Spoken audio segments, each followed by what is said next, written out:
이제 미국에 오래 사신 분들은 이 스포츠가 시즌이 있다라는 걸 좀 아실 거예요. 그렇죠? 지금은 무슨 시즌인지 혹시 아세요? 풋볼 있고 또 바스켓볼 있고 요즘에 아이스하키도 하나요? 예, 아이스하키도 하고 뭐 이렇게 쭉 가고 있어요. 이제 여기서 잘 알면 젊은 사람들이고요. 제가 모르는데 이거 잘 모르겠다 하면은 이제 그 1세대로서 열심히 돈만 버신 거예요. 여러분들 지금 미국에서 농구를 제일 잘하는 사람은 누굴까요? 예, 그럼 너무 일만 열심히 하신 거예요. 사람마다 의견은 다를 수 있는데 제가 얘기를 하면 맞아 1등 아니면 2등이겠다 이런 사람이 있어요. 그 사람의 이름이 바로 르브론 제임스라고 하는 사람이에요. 들어보셨는지 모르겠어요. 르브론 제임스 지금 클리블랜드라고 하는 도시에서 이렇게 뛰어요. 돈을 억수로 많이 법니다. 우리가 1년 동안 버는 거 다 합쳐도 그 사람이 1년 버는 거에 안 돼요. 그러니까 굉장히 농구를 잘하죠. 근데 그 사람 얘기를 하려는 건 아니고요. 그 사람이 지금은 이제 미국의 농구 리그를 NBA라고 불러요. NBA. 근데 그 NBA가 드래프트라는 걸 합니다. 매년 그 여름에 드래프트를 하면 여름 좀 되기 전인데 드래프트를 하면 선수들을 뽑는 거예요. 신입생들을 뽑는 거죠. 프로팀에서 신입생들을 뽑는데 지금은 고등학교를 졸업하고 바로 NBA에 갈 수 없어요. 왜냐하면 나이가 너무 어리다고 대학교 1학년은 최소한 다녀야지만 프로에 진출할 수 있는 그런 법이 생겼어요. 얼마 안 됐어요. 2000년대 초반에 생겼는데 이 르브론 제임스는 고등학교를 졸업하고 바로 이 프로에 진출한 케이스예요. 그 법이 생기기 전이었거든요. 그럼 여러분들한테 물어볼게요. 르브론 제임스가 고등학교 졸업하고 프로 NBA에 갈 때에 고등학교 졸업생들 랭킹 1위는 누구였을까요? 랭킹 1위. 물어보는 거 보니까 뭔가 함정이 있는 것 같죠. 예, 르브론 제임스는 아니었어요. 그 당시에 르브론 제임스의 동기들 중에 혹시 농구를 아시는 분들은 카멜로 앤서니라고 하는 친구를 들어보셨는지 모르겠어요. 지금 오클라호마에서 뛰거든요. 오클라호마에서 뛰는 그 친구가 카멜로 앤서니가 그 이제 르브론이랑 비슷한 레벨로 고등학교 이렇게 졸업하고 프로에 갔는데 그 친구도 그때 1순위가 아니었어요. 농구를 아무리 좋아하는 친구들도 제가 이 이름을 얘기를 하면은 아마 이런 이름이 있었어? 이럴 거예요. 그 친구의 이름은 레니 쿡이라고 하는 친구였습니다. 레니 쿡. 들어보셨어요? 레니 쿡? 예. 스토리가 있어요. 스토리가. 이 친구는 농구를 진짜 너무너무 잘해서 르브론도 그 게임이 사실은 안 됐고 졸업할 때는 이제 비등비등해지는 것 같긴 하던데 어쨌든 이 사람을 그 소재로 한 다큐멘터리 영화도 만들어졌습니다. 2013년도에 레니 쿡이라는 다큐멘터리도 만들어졌어요. 뉴욕 브루클린에서 태어나기는 이제 뉴저지에서 태어났는데 어린 시절을 브루클린 가난한 동네에서 이렇게 자라요. 그러면 우리가 아는 것처럼 미국의 가난한 흑인 친구들이 성공하는 길이 이게 몇 가지가 정해져 있잖아요. 그래서 그 중에 하나가 농구인데 이 친구가 이제 농구를 굉장히 잘하게 됩니다. 그래서 뉴욕이 사람들은 많지만 사실 막 이렇게 잘하는 농구팀이 별로 없어요. 여러분들 이렇게 보시면 그 NBA를 혹시 보시는 분들은 뉴욕 출신의 누구는 이렇게 별로 이렇게 많지가 않아요. 근데 이 친구가 쉽게 얘기하자면 뉴욕 사람들이 또 자존심은 굉장히 강하거든요. 그래가지고 뉴욕의 희망 막 이래가지고 고등학교 때부터 이 친구가 가면 막 사람들 몰려다니고 실질적으로 링컨 하이스쿨이라고 하는 하이스쿨을 다녔는데 거기서도 막 그 학교를 우승으로 막 전국 대회에서도 몇 년 연속으로 막 우승시킬 정도로 굉장히 잘 나갔습니다. 근데 문제는 이제 거기서부터 일어나죠. 결론부터 말씀드리면 이 친구는 NBA에서 1분도 뛰지 못했어요. 1분도 뛰지 못했습니다. 이유는 그거예요. 잘 나가기 시작하니까 그때부터 주변에 여러 가지 유혹들과 또 본인 마음속에서 교만함이 스물스물 올라오기 시작한 거예요. 그래서 이 친구가 결국 시니어 때는 졸업반 때는 경기를 많이 뛰지 못해요. 이유가 뭐냐면 수업을 너무 많이 스킵을 해가지고 그 미국에서는 그 고등학교 스포츠팀을 뛰려면 기본적으로 성적이 어느 정도 나와야 뛸 수 있거든요. 한국은 안 그렇잖아요. 그냥 막 합숙시키고 공부 성적 안 나와도 무조건 대회 다 나고 하는데 요즘엔 한국도 조금 바뀌었어요. 근데 미국은 성적 안 나오고 수업 안 들어가고 하면 게임을 못 뛰는데 이 친구가 그게 걸릴 정도로 수업을 너무 많이 빠진 거예요. 주말마다 파티 다니는 거예요. 그러면 가서 술 마시고 마약하고 담배 피고 이렇게 사는 겁니다. 그래도 게임 나가면 워낙 등치도 좋고 하니까 게임은 나가면 잘 하긴 해요. 결국에는 그 학교를 졸업을 못 해가지고 그 고등학교 졸업해야 되는 그때에 그 MBA를 진출 못 합니다. 그리고 그 다음 해에 어른들 다니는 고등학교 있잖아요. 어덜트 하이스쿨이라는 게 미국엔 있거든요. 거기를 가서 고등학교 졸업장 따려고 가는데 거기 들어가도 성적이 안 되기 때문에 결국에는 게임을 못 나가고 비실비실 거려요. 그래도 속에는 그래도 내가 게임만 나가면 다 제압한다. 이런 어떤 교만함이 있고 또 주변에 많은 사람들이 계속 꼬드기는 거예요. 술 마시러 가자, 파티 가자, 마약하자. 그리고 또 한 가지 이제 큰 건 뭐냐 하면 이제 자기는 다 됐다라고 생각한 거예요. 여러분들 MBA 가면은요, 기본이 밀리언씩 법니다. 기본이 1년에. 여러분들 밀리언 한번 만져보셨어요? 그러니까 고등학교 졸업하고 그 돈을 그러니까 얼마나 그러니까 이 흑인 할렘가라든지 브루클린 어려운 데 사는 친구들은 꿈이 그거거든요. 가서 어떻게 해서든지 우리가 부자가 돼가지고 떵떵거리면서 사는 게 이게 목표인데 거의 이제 손에 잡혔다라고 생각한 거예요. NBA 계약만 하면. 근데 NBA 계약만 따라오는 게 아니라 그때 뭐까지 따라오는가 하면 우리가 잘 알고 있는 메이커들 있잖아요. 아디다스라든지 나이키가 항상 같이 따라요. 그러면 또 수백만 달러가 추가적으로 자기한테 생기는 거예요. 근데 주변 사람들이 생각이 있는 어른들이 있었어요. 여러분들 농구가 긴가요? 인생이 긴가요? 농구가 길다라고 생각하는 사람들은 참 바보 같은 사람들입니다. 인생이 훨씬 더 길어요. 농구선수 길게 해봤자 30대 중반에서 40대는 거의 못한다라고 보면 돼요. 인생은 40까지만 살고 끝나는 거죠? 아니잖아요. 최소한 70, 80 정도는 요즘엔 다 보고 살아간단 말이에요. 그걸 아는 주변의 어른들은 항상 이 그러니까 레니한테 뭐라고 조언을 했는가 하면 대학 가라. 네가 대학 1학년 다녀보고 프로에 진출해도 훨씬 그 네 인생에 도움이 되면 됐지 네가 지금 바로 고등학교 졸업하고 가면 여러 가지 면에서 준비가 안 됐기 때문에 실패할 확률도 높아지고 또 더 길게 봤을 때는 인생을 크고 지혜롭게 보는 데에 도움이 되지 않는다라고 얘기를 해요. 근데 주변에서는 계속해서 아디다스나 나이키에서는 와가지고 계약해 돈 억수로 줄게. 그리고 프로 구단들도 와가지고 우리랑 계약하면 우리가 이렇게 잘해주겠다고 얘기를 하고 친구들은 당연히 뭐라 그럴까요? 친구들은 좋죠. 여러분들 주변에 그 잘 나가는 친구 하나 있으면 옆에 친구들이 꼬여요, 안 꼬여요? 꼬이죠. 막 해가지고 야 같이 좋은 차 타고 다니고 막 파티하고 뭐 놀고 싶고 그러면 그 돈 많은 친구가 막 듬성듬성 내주고 그러잖아요. 그러니까 친구들도 대학 가지 마, MBA. 그래가지고 결국에는 드래프트 신청을 했어요. 어떻게 됐는가 하면 아무 팀도 얘를 뽑질 않았어요. 이유가 몇 가지가 있었는데 하나는 얘가 1년 동안 한 게임도 안 뛰었잖아요. 그 고등학교를 그 성적이 안 돼가지고 그 다니느라고. 그러니까 다른 팀들이 아무리 잘 나가는 선수를 할지라도 프로는 프로거든요. 그러니까 이 친구가 정말 프로 와서 잘할 수 있는지 아닌지가 궁금한 거예요. 그래서 전화도 하고 편지도 보내서 와서 테스트를 좀 받아라. 테스트를 받으면 우리가 실력을 보고 적당하게 계약을 하겠다라고 얘기를 했는데 이 친구 마음속에는 굉장히 교만한 마음이 있었던 거죠. 내가 혼자서 나를 감히 테스트를 해? 나 받아주는 팀 널렸어? 무슨 소리야? 이런 마음을 가지고 친구들이랑 그 여름 내내 그 각 구단에서 제공한 그 테스트 받을 기회를 갖다가 다 거절해요. 이 친구가 충격을 받은 게 결국에는 드래프트를 했는데 1라운드, 2라운드 다 아무 팀도 얘한테는 손을 내밀지 않은 거예요.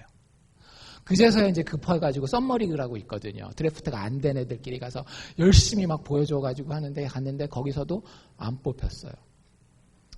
그리고는 결국에는 뭐 그 해외 리그 몇 달 정도 왔다 갔다 하다가 지금 혹시 레니 쿡이라고 그 인터넷에서 사진 찾아보잖아요. 이 사람이 농구 선수야 할 정도로 이렇게 돼 있습니다. 한 18살, 19살의 인생의 피크를 찍은 거죠. 정말로 모든 사람이 봤을 때에 이 인생은 이제 성공 가도만 남았다라고 생각한 거예요. 근데 그 인생이 얼마나 쉽고 처참하게 무너지는지를 보여주는 예입니다. 오늘 성경 말씀 우리가 사사기 13장을 읽었는데요. 사사기 13장, 14장, 15장, 16장 4장에 걸쳐서 한 사람의 이야기가 나와요. 그 사람의 시작은 참으로 위대했습니다. 그런데 그 사람의 결말은 참으로 실망스러워요. 여러분들 우리의 인생도 그럴 수 있습니다. 많은 한국 사람들이 그 자녀들을 키울 때 이런 경험을 사실은 해요. 초등학교 때 막 시험 보면 이거 막 올백 맞아오고 막 이렇게 되고 쫙 하는데 중학교 고등학교 가서 뭐 친구를 잘못 새겼다든지 그래가지고 쫙 밑으로 막 쳐박고 아니면 뭐 고등학교 때까지 잘했는데 대학 가서 지나치게 막 놀아제끼느라고 나중에 취업할 때 보면은 취업할 데가 없어가지고 막 이런 데가 생긴다든지. 여러분들 위대한 시작이 위대한 결말을 보장하지 않는다라고 하는 사실을 꼭 기억하십시오. 인생은 여러분들이 생각하는 것보다 훨씬 더 길어요. 그리고 하나 더 분명히 말씀드릴 수 있는 건 여러분들 인간은 죽은 다음에 하나님 앞에 심판받습니다. 이 땅에서 여러분들은 사실은 시작하는 거예요. 영혼을 가진 존재로서 여러분들이 80을 살건 70을 산건 100수를 하시건 상관없이 여러분들은 시작을 한 거예요. 이 인생에서 여러분들의 인생이 위대하게 보일 수 있습니다. 그런데 여러분들은 항상 인생을 살면서 결말에 대해서 생각해 보실 수 있기를 바랍니다. 여러분들의 인생의 결말은 여기서 나는 게 아니에요. 죽음 이후에 영원한 곳을 어디서 보내느냐?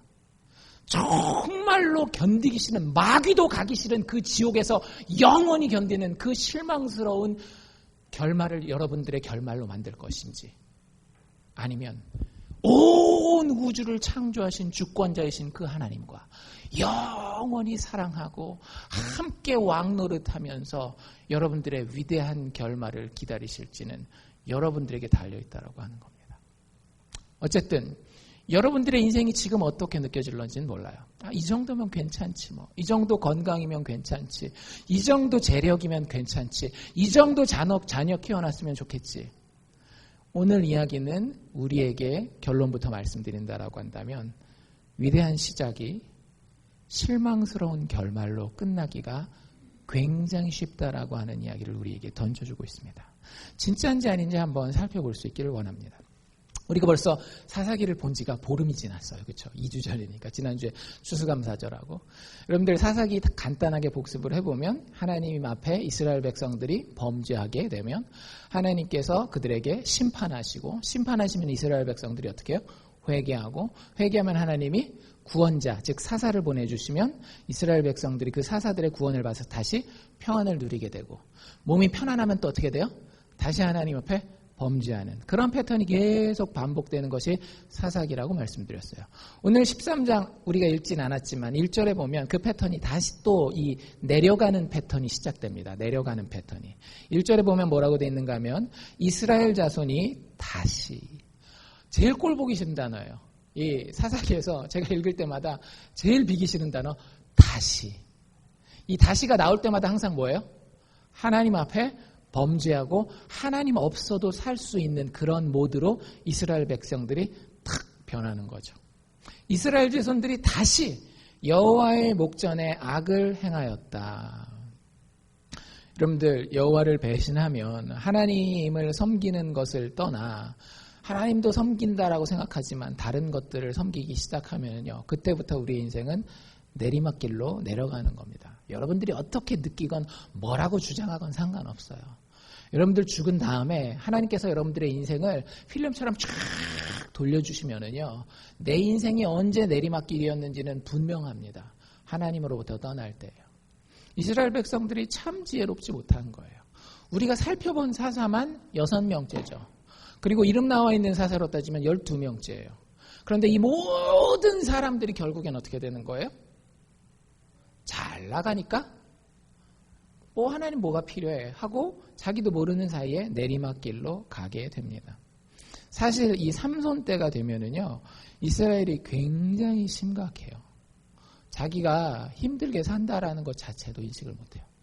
여러분들 그런 경우들 못 보셨어요? 이민사회에서 하루에 10시간씩 12시간씩 일하면서도 그게 힘들고 잘못된 인상이라는 걸 모르는 게, 젊을 때 일부 그럴 수 있죠.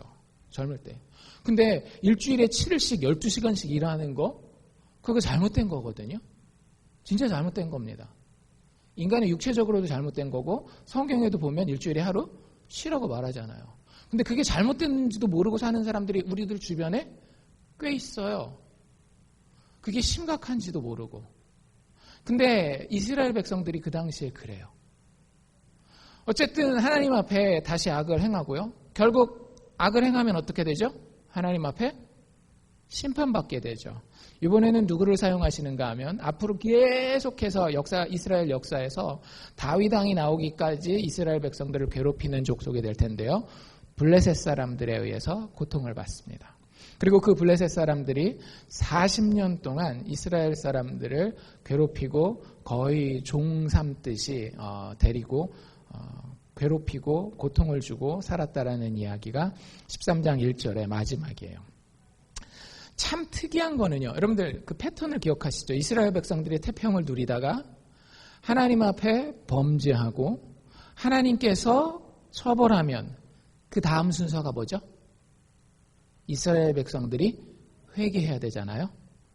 유일하게 삼손의 이야기만, 지금까지 모든 사사의 이야기에서는 그래서 이스라엘 백성들이 하나님 앞에 부르짖고 회개하고 하는 얘기가 나오는데 삼손 때가 되어서는 더 이상 회개하지도 않습니다. 그냥 하나님 없이 대충 이렇게 살다가 근근히 이렇게 살다가 가도 된다라는 생각까지 간 거예요. 여러분들 내 인생에 있어서 특별히 신앙에 있어서 실패하고 뒷걸음질 치는 거 두려워하시기를 바랍니다. 많은 분들은 나에게 다음 기회가 있겠지. 다음 기회가 있겠지. 지금 또 예배 내가 조금 소홀히 해도, 지금 내가 말씀 생활, 기도 생활 조금 소홀히 해도 다음에 괜찮겠지. 또 은혜 받으면은, 또 어려우면은 하나님 탁 찾다가 또 안 되면은 또 하나님께서 은혜 주셔서 하고 하다가 잘 되니까 이제 또 지금은 좀 안 해도 되겠지. 다음에 하면 되겠지. 자꾸 우리는 다음 기회 이렇게 생각하는데요.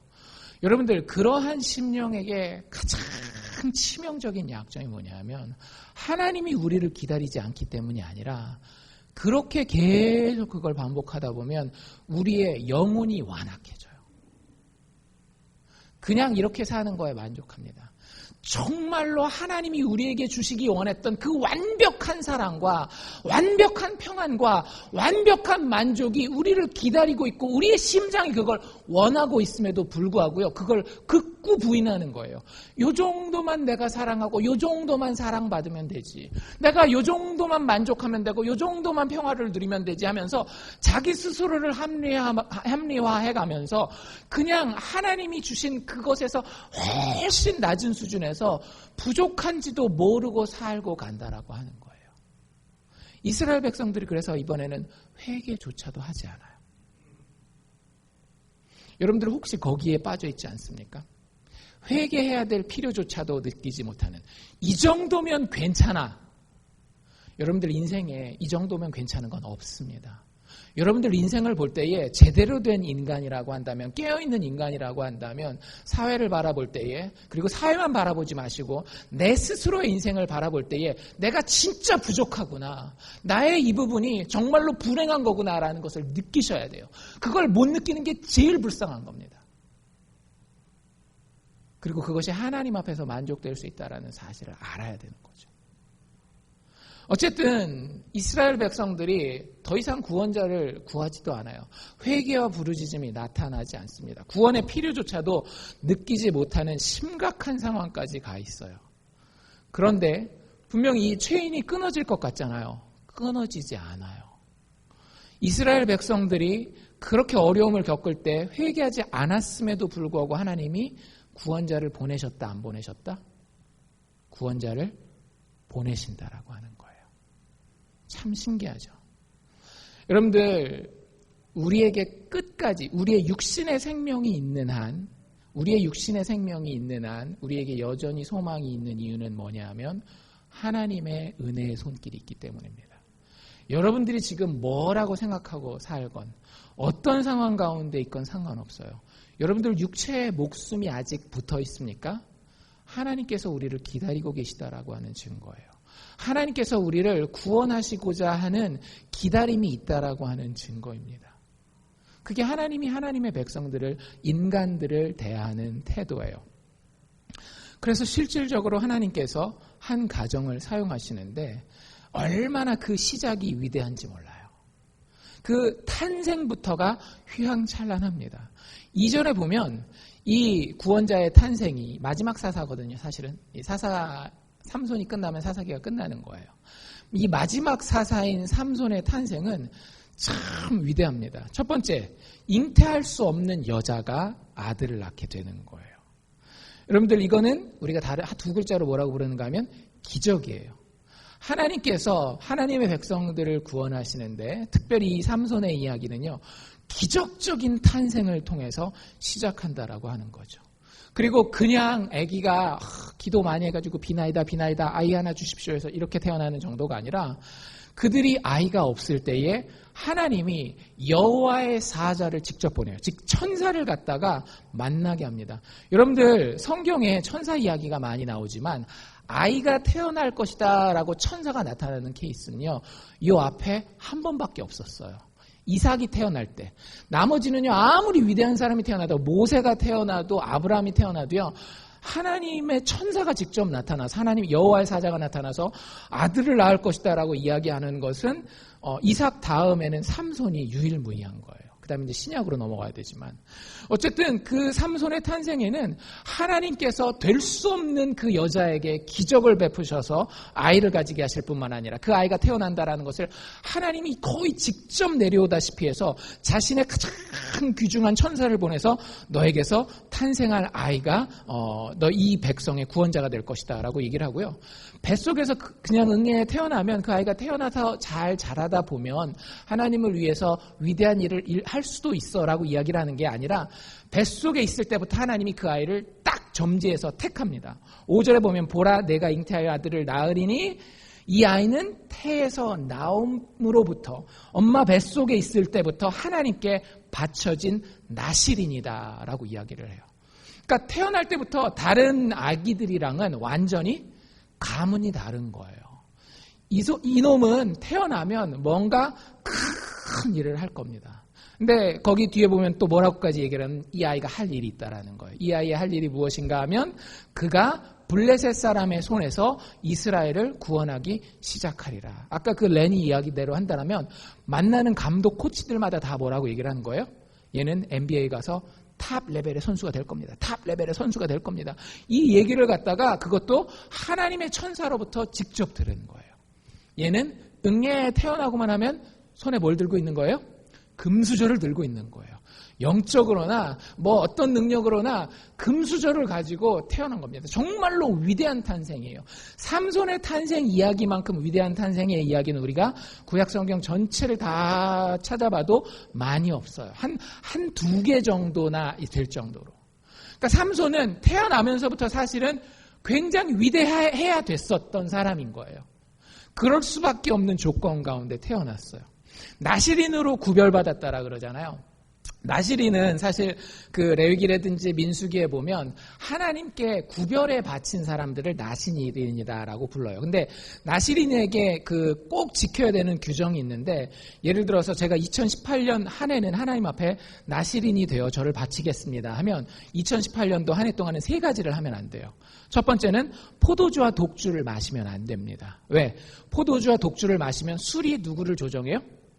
나를 조정해요. 성경은 늘 일관적입니다. 하나님의 백성은 누구에 의해서 조정받아야 되는 사람이에요? 하나님의 성령에 의해서 조정받아야 되는 사람인데 술을 마시면 술이 그 사람을 조정하기 때문에 하나님께 온전히 구별될 수가 없기 때문에 첫 번째 조건이 포도주와 독주를 마시지 말라는 거였어요. 두 번째 조건은 뭐냐면 머리에 삭도를 대지 않는 겁니다. 여러분들 머리를 1년 동안 안 자르면 어떻게 되겠어요? 예.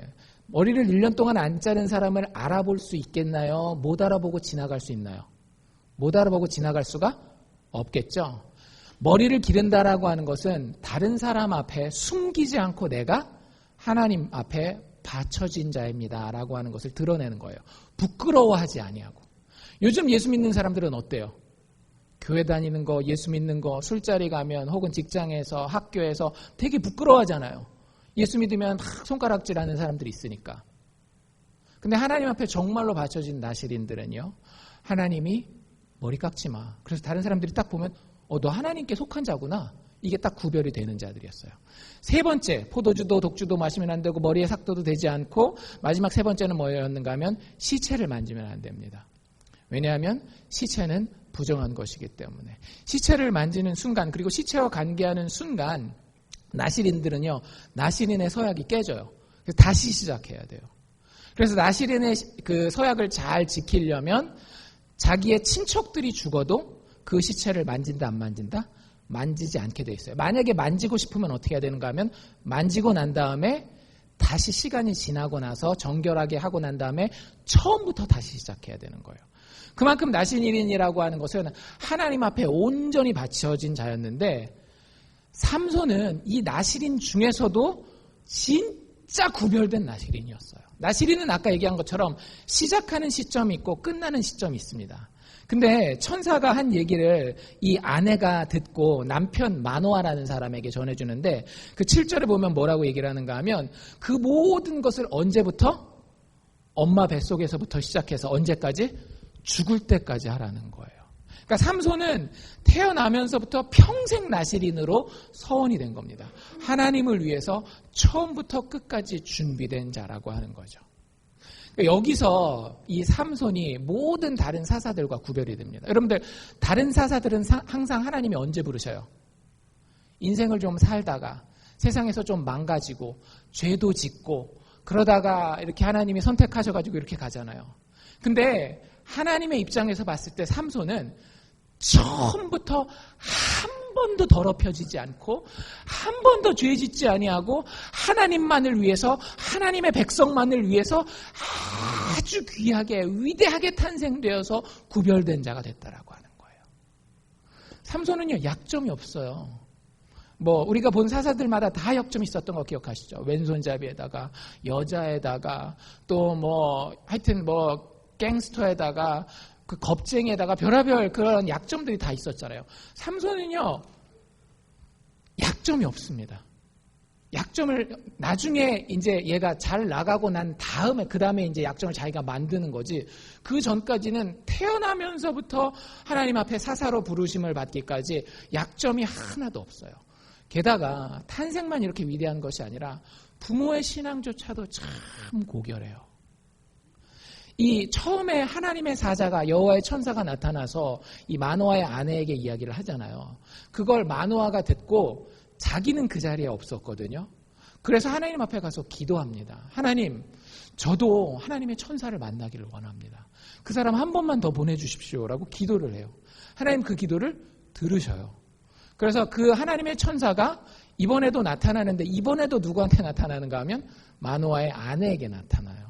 그러니까 아내가 빨리 이번에는 분명히 기도 응답이니까 내가 아니라 우리 남편이 만나야 된다 해가지고 빨리 달려가서 자기 남편 마노아를 불러옵니다. 마노아가 천사가 나타났어. 그래가지고 열심히 달려와가지고 그 천사에게 당신이 전에 나타났던 그 하나님의 사람이 맞습니까? 물어보고 맞다라고 얘기를 하니까 마노아의 입에서 나온 첫 마디가 이거였어요.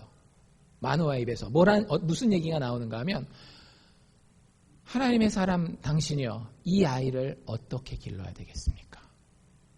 그리고 우리가 그에게 어떻게 행하오리까? 여러분들 우리 기독교 부모들이 좀 이랬으면 좋겠어요. 여러분들 우리의 기도는 대개 자녀들을 위해서 이런 기도예요. 하나님 우리 아이 학교 다니는데 공부 잘하는 아이 되게 해주십시오. 우리 아이 좋은 대학 가게 해주십시오. 우리 아이 좋은 직장 잡게 해주십시오. 좋은 배우자를 가지게 하여 주시옵소서. 이런 기도들 많이 하시잖아요. 여러분들 그런 기도는 어떻게 보면 우리가 정말로 하나님의 사랑을 받은 온 인류가 형제자매라고 한다면 굉장히 이기적인 기도 아닐까요? 굉장히 이기적인 기도 아닐까요? 내 자녀만 잘 되게 해달라고. 여러분들 이렇게 기도하실 수 있으시겠어요? 하나님, 우리나라에 전쟁이 났습니다. 우리나라의 청년 중에 몇몇은 전쟁터로 나가야 되는데 하나님, 우리 아이가 나아가 전쟁터에서 이 나라를 위해 봉사하게 해주십시오.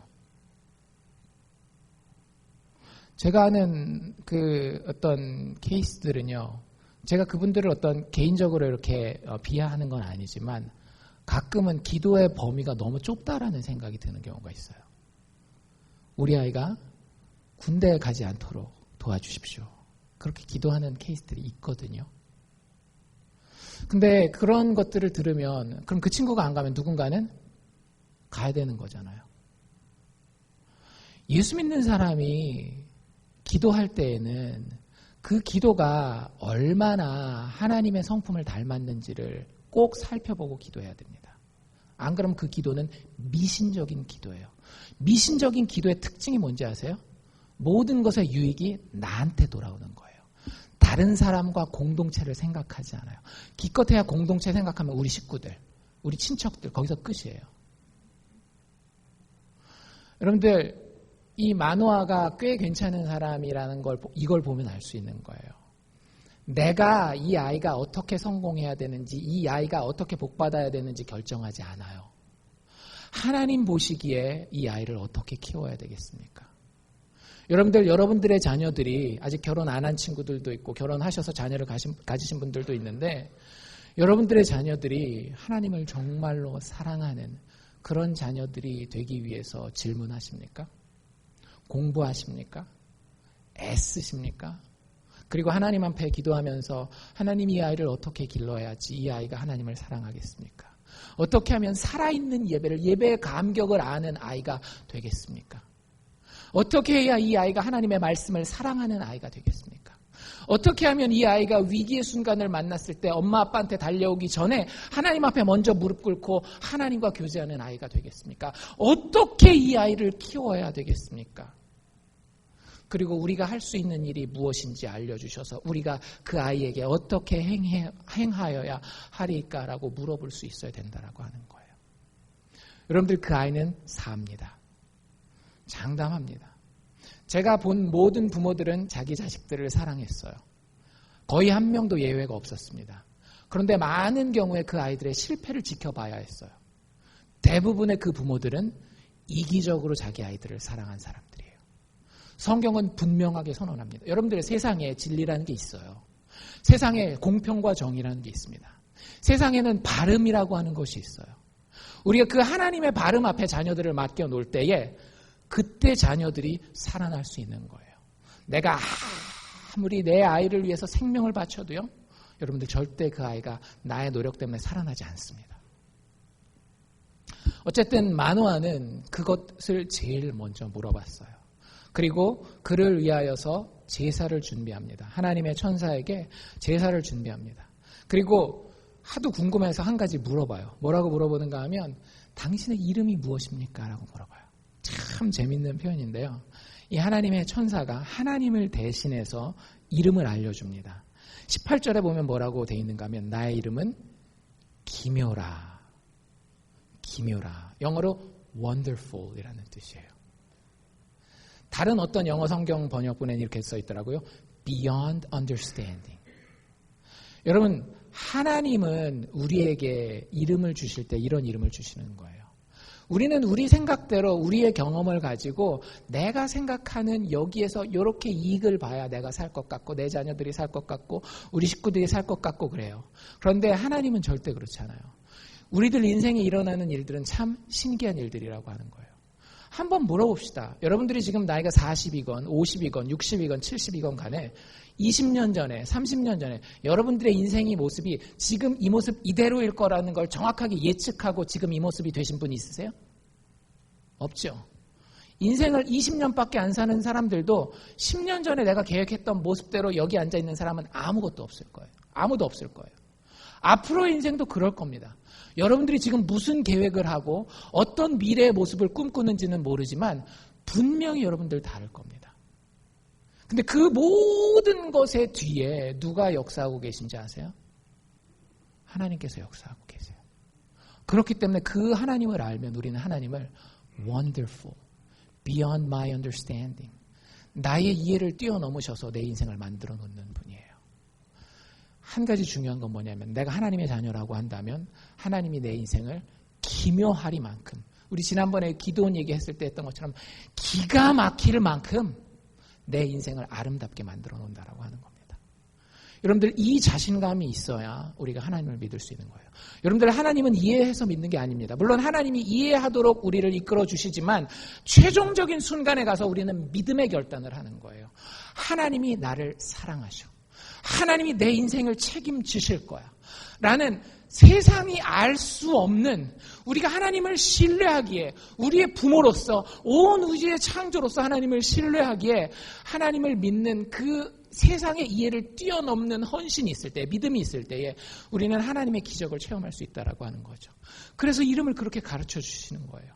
이 이름이 어디에서도 나오는가 하면 메시아에 대한 예언인 이사야서에도 나와 있어요. 하나님의 이름을, 예수님의 이름을 뭐라고 소개하고 있는가 하면 Wonderful Counselor, Everlasting Father. 기묘라, 모사라, 영존하시는 하나님이라. 우리가 그 예수를 섬기고 있는 거잖아요. 그 이름을 듣고 하나님의 사자가 이 마노아가 준비해 놓은 제물 앞에 기적을 베풉니다. 불을 붙이지 않았는데 불이 저절로 그 짐승에서 단에서 나와서 짐승을 태워요. 그리고 여호와의 사자가 저벅 걸어 그 불 안으로 들어갑니다. 그리고 그 불이 타오르는 그 불의 연기와 함께 여호와의 사자가 싹 사라져요. 이렇게 영광스러운 탄생의 이야기가요, 사실은 성경에 많지가 않아요. 그리고 난 이후에 마노아가 덜덜덜 떨면서 땅에 엎드립니다. 왜? 신을 봤잖아요. 하나님을 봤잖아요. 그러니까 이 부모들이 참 괜찮은 부모예요.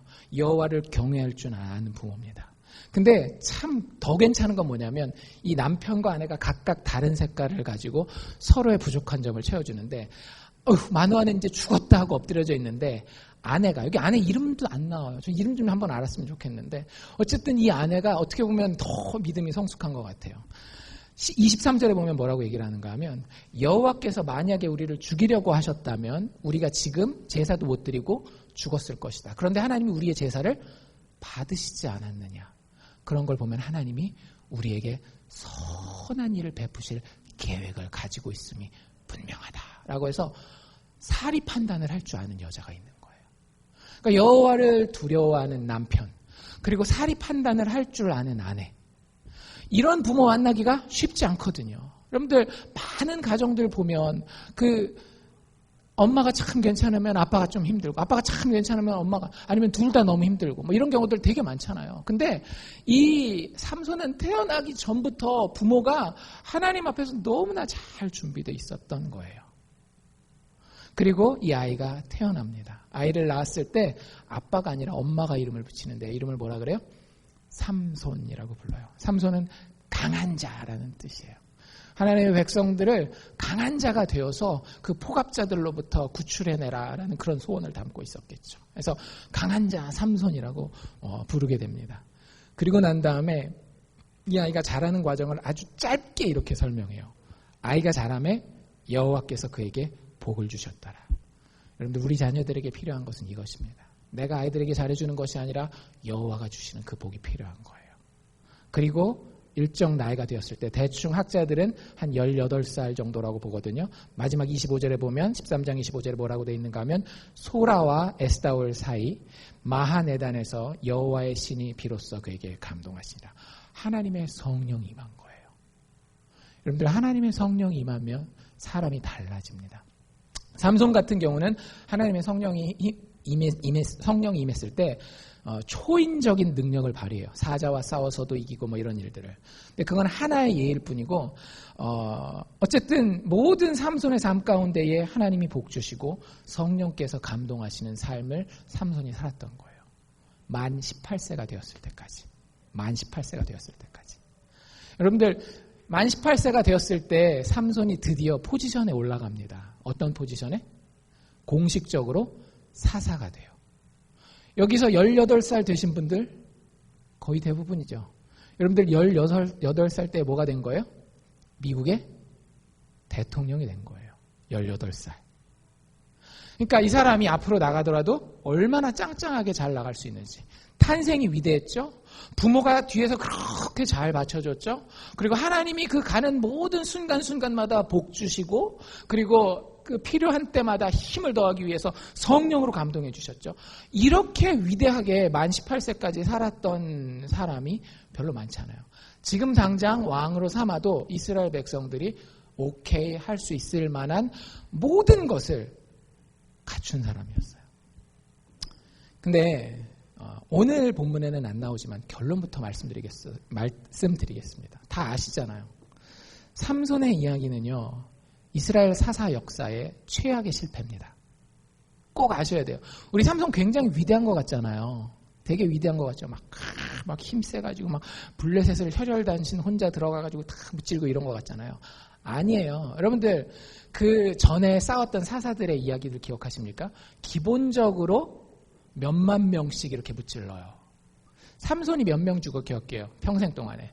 그러니까 죽이는 게 좋은 건 아니지만 어쨌든 하나님의 백성의 원수된 블레셋 사람들을 삼손이 몇 명 죽였는지 성경에 나와 있습니다. 몇 명 죽였을까요?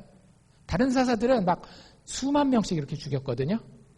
근데 삼손은요, 맨 마지막에 자기가 죽인 사람들의 인원이 맥시멈 3,000명이에요.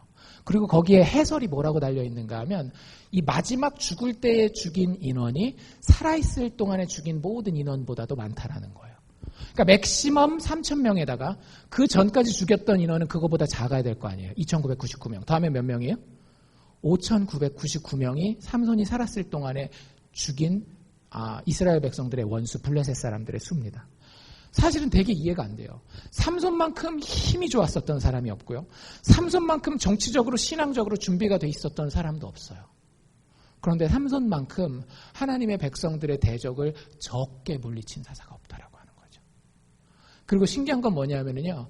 다른 모든 사사들은요. 제가 혈혈단신으로 일했다 그러긴 하지만 그래도 군대를 일으켜서 일하거든요. 삼손은요. 18살 때 너무 잘난 거예요. 자기 옆에 아무 도움도 필요 없어요. 삼손 이야기를 집에 가서 궁금하시면 미리 보십시오. 항상 혼자 다녀요. 항상 혼자 다녀요. 여러분들 혼자서는 못 삽니다. 혼자 사는 사람은요. 혼자 살 수 있다라고 생각하는 사람은요. 사실은 굉장히 교만한 사람이에요. 교만은 성경에서 이야기하는 가장 큰 죄입니다. 하나님이 아무리 좋은 재능을 주셨어도 아무리 위대한 시작을 하게 하셨어도 삼손은 혼자 다녔기 때문에 한계가 있었던 거예요. 결국에는 이스라엘 백성들에게 그 사사 노릇을 하는 40년 동안에 많은 이스라엘 백성들은 삼손을 사사로 인정도 하지 않습니다. 어느 정도까지? 삼손을 잡아다가 아예 블레셋 사람들한테 바칠 정도까지. 최악이죠, 최악. 너무 대비되는 그림 아닙니까? 그 시작은 진짜 위대했다니까요. 너무너무 위대했어요. 근데 그 마지막은 보니까요. 정말로 최악의 실패를 보여주는 거예요. 세상적으로 봤을 때는 굉장히 영웅적인 모습이 있는 건 사실이에요. Very attractive 합니다. 개인적으로 봤을 때는 진짜 막 멋져 보여요. 근데 돌이켜놓고 하나하나 분석해보면요. 삼손의 삶은 최악의 실패라고요. 그리고 사사기가 끝나는 거예요, 여러분들. 이 삼손의 이야기가 나오고 사사기가 끝나버려요. 왜 성경은 이렇게 이야기를 배치했을까요? 이유는 딱 하나입니다. 인간 구원자의 위대한 시작을 지나치게 신뢰하지 말라라고 하는 거예요. 여러분들 주변에 누구를 믿습니까? 나는 힘들어도 우리 부모님이 다 뒷바라지 해줄 거야. 부모님 믿으십니까? 아니면 내 주변의 친구들? 여러분들 언젠가는 다 나는 혼자 서게 되는 순간이 옵니다. 그 순간에 여러분들 한계가 있음을 인정하셔야 돼요. 많은 사람들은 인간 구원자로 누구를 놔두는가 하면 나 자신을 놔둬요. I'm gonna be my own Samson. 나는 내 인생의 삼손 구원자가 될 것이야. 삼손의 이야기가 써있는 이유가 있다니까요. 그 삼손 구원자는 어떻게 될 것이다? 실패할 것이라고 하는 거예요. 인생을 살다 보면 여러분들 그런 때가 옵니다. 내가 영웅 같은 때가 와요. 나이대마다 다 달라요. 젊은 시절에는요, 제가 해보니까 농구만 좀 잘해도 내가 삼손 같아요. 그때는 돈 이런 거 모를 때잖아요. 중고등학교 때. 농구만 좀 잘하고 축구만 좀 잘하잖아요. 탁 내 밑에 보이는 거예요. 내가 영웅 같아요. 영웅 같아요. 나이 좀 먹어서 대학교 가고 하면 학점 잘 받고 좋은 잡을 가지면 그땐 이제 내가 삼손이 좀 된 것 같아요. 나이 먹어서 가정을 가지면 애들 자랑할 만큼 키워놓고 떳떳하게 내 집 가지고 큰 차 타고 은행 잔고에 돈 좀 있으면 그땐 이제 내가 좀 영웅이 된 것 같아요. 여러분들 어쩌면 우리의 인생은 다 위대한 시댁처럼 보일 수 있어요. 근데 이렇게 생각하십시오.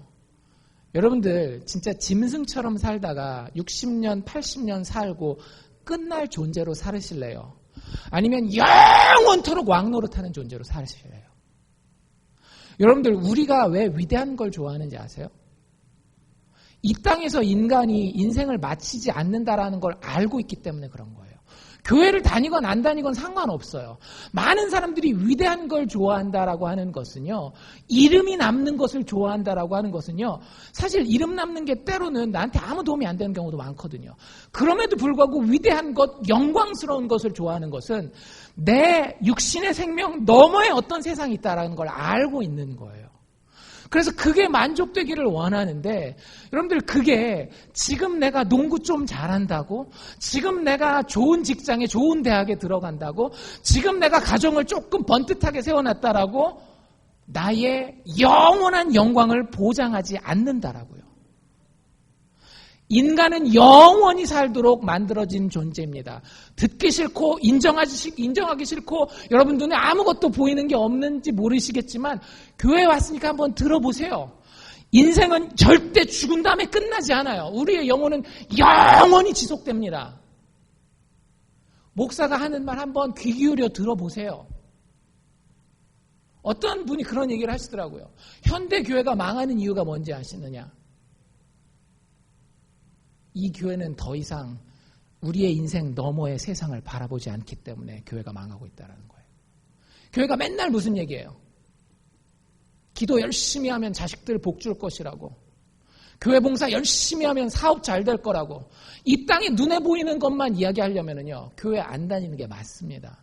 교회 다니는 게 여러분들 훨씬 더 불리한 조건이에요. 그런데 교회 다니는 사람 뭘 믿기 때문에 교회를 다니는 건가 하면 인간이 짐승 같지 않다라는 걸 믿는 거예요. 죽은 다음에 내 인생을 규정할 수 있는 더 큰 가치가 있다라는 걸 아는 겁니다. 그래서 이 땅을 살 때에 위대한 시작 가졌다고 교만하지 않은 거예요. 아까 말씀드렸잖아요. 그 레니 쿡이라고 하는 친구가 왜 망할 수밖에 없었는지. 18살까지 살아본 걸 가지고 인생 다 산 줄 알았다니까요. 그게 인생의 진짜 성공인 줄 알았다니까요. 여러분들이 인생에서 오히려 더 잘 나가고 있다면 더 조심하셔야 돼요. 성경에서 항상 누가 구원을 못 받는지 아세요? 누가 지옥에 가는지 아세요? 예수님 앞에 나오는 사람들 중에 자기가 세상에서 욕먹는 살인자들, 가늠한 자들, 사기친 사람들은 오히려 예수님이 별 걱정 안 해요. 왜? 그 사람들은 시작이 미약하거든요. 그러니까 하나님 앞에 하나님 내가 정말 잘못했습니다. 이렇게 낮아질 줄 알아서 나중에 영광스러운 결말을 맞을 가능성이 커요. 근데 잘난 사람도 있었잖아요. 바리새인들, 돈도 많은 사두개인들, 세상적으로 존경받는 사람들은요, 내가 이미 이 땅에서 60년 동안, 80년 동안 위대한 탄생을 가졌다라고 하는 거예요. 위대한 시작을 가졌다라고 하는 거예요. 이거 있으면 괜찮다라고. 죽은 다음에 내가 이 정도 살았는데 괜찮겠지, 이런 생각하는 거예요. 여러분들 죽은 다음을 살아보셨습니까? 안 살아보셨으면 교만하지 마십시오. 죽은 다음에 무슨 일이 있을지는 우리가 알 수 없는 거예요. 죽음 이후를 창조해 놓으신, 죽음 이후를 예비해 놓으신 하나님만 아시는 겁니다. 그런데 그 하나님의 메시지는 아주 분명하다라고요. 너희가 이 땅에서 위대한 시작을 했을지는 모르겠지만 조심해라. 너희가 이 땅에서 위대한 시작을 하면 할수록 마지막에 실망적인 실패의 결말을 가지기 쉽다라고 하는 것이 삼손의 이야기가 우리에게 던져주는 메시지입니다. 아니라고 이야기하셔도 성경에 나와 있는 것만 저는 말씀드리는 거예요. 인생 이렇게 살아보니까 괜찮은데요. 그러면 어쩔 수 없어요. 그런데 그렇지 않아요. 정확하게 성경은 우리의 인생이 그렇게 살면 괜찮지 않다라고 얘기를 합니다. 그리고 아까 말씀드렸던 레니 쿡의 이야기라든지 우리 주변에 젊은 시절에 천재로 등장했다가 사라진 많은 사람들의 이야기가 사실은 우리에게 그것을 증명해주고 있어요. 여러분들 인간 구원자, 그게 여러분들 스스로가 되었건 여러분들 주변에 누가 되었건 신뢰하지 마시기를 바랍니다. 우리는 다 하나님의 구원자 예수 그리스도를 신뢰해야 합니다. 사실 삼손의 탄생 이야기는요, 예수님의 탄생 이야기와 굉장히 비슷합니다. 삼손은 잉태될 수 없는 여자에게서 잉태된 자였어요. 예수님도 잉태될 수 없는 처녀 마리아에게서 잉태되었습니다. 삼손의 탄생은 천사를 통해서 예언되었어요. 예수님의 탄생도 천사 가브리엘을 통해서 예언되었습니다. 삼손 뱃속에서부터 구별된 자였는데 예수님도 역시 뱃속에서부터 구별된 자였어요. 둘 다 하나님의 백성을 구원하기로 작정되어 있었던 자입니다. 성경이 보여주는 차이가, 스플릿이 여기서 딱 드러나는 거예요. 모든 게 다 비슷하게 드러나는데요. 삼손의 탄생 예고에는 이렇게 나와 있어요. 그가 이스라엘을 구원하기 시작하리라. 여러분들, 우리는요, 구원 비스무리하게 흉내밖에 낼 수 없는 거예요. 단지 시작밖에 못하는 거예요. 시작하고 그것을 마무리할 능력은 사실 삼손에게 없었던 거예요. 그래서 삼손이 자기가 잘난 줄 알고 자기만을 의지했을 때 결국에는 망할 수밖에 없었습니다. 그런데 예수님은 어떤 구원자예요? 구원을 시작하실 뿐만 아니라 구원을 완성하시는 분입니다. 히브리서에 보면 뭐라 그랬어요? Author and finisher, perfecter of our faith. 우리의 믿음의 처음 시작자일 뿐만 아니라 그 믿음을 완성시키는 분이라고 하는 것. 여러분들 뭘 믿으십니까? 내 인생 다음에 내가 지금 60년, 70년, 80년을 살건 그 시작 이후에 더 영원한 세계가 있는데 그 영원한 세계를 책임져 줄 분이 있다라고 하는 거예요. 예수님이 이 땅에 오셨습니다. 오시고 죽으셨어요. 하지만 죽음으로 끝나지 않아요. 어떻게 끝나요? 부활하심으로 끝납니다. 죽음 이후를 책임지시겠다라고 하는 거예요. 삼손은 죽어버리고 다시 돌아오지 못합니다. 하지만 예수님은 죽으시고 다시 살아나셨어요. 믿어지시나요? 안 믿어지시죠. 당연히 이게 어떻게 사람이 죽었다 다시 나. 근데 여러분들 예수님이 이 땅에 오셨고 죽으시고 다시 살아나셨습니다. 안 믿어지시면 하나님 앞에 빌어보세요. 내가 이거 진짜 믿을 수 있게 도와달라고. 이게 믿어지는 순간 게임 체인저입니다. 모든 것이 다 바뀌어요. 여러분들의 이 땅에서의 삶뿐만 아니라 영원 후까지의 삶이 전부 다 바뀝니다. 여러분들이 비록 위대한 탄생을 만약에 지금 가지고 있지 못하다 할지라도 여러분들의 결말은 하늘의 어떤 해와 달보다도 더 빛나고 영광스러운 결말이 될 거라고 하는 것이 예수님의 탄생이 삼손의 탄생과 대비되어서 보여주는 우리의 복음입니다. 여러분들 다시 한번 간구합니다. 인간 구원자의 위대한 시작을 신뢰하지 마십시오. 늘 낮아지셔서 하나님의 구원자 되신 예수의 구원만이 나를 살릴 수 있기를 원합니다. 예수 믿기를 원합니다. 라고 고백할 수 있는 우리 모두들 되기를 주의 이름으로 축원합니다. 기도합시다.